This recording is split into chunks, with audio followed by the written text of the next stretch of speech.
Hello সব প্রিয় দর্শক, তো দেখতেই পাচ্ছ এটা আগে আমাদের মহারাজের আমলের বাড়ি ছিল, রাজপ্রাসাদ ছিল আগে, কিন্তু কী কারণে বাড়িটা বসে গেছে ওটা জানা নেই আমার। হ্যাঁ, তো দেখতেই পাচ্ছেন মহারাজ কৃষ্ণচন্দ্র বাড়ি ছিল এটা আগে।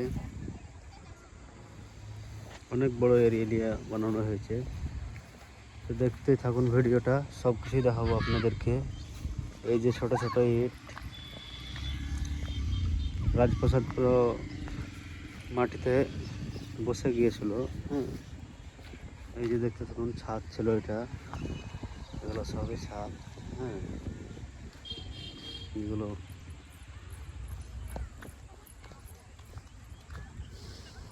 চারি সাইডে ছাদ। এই যে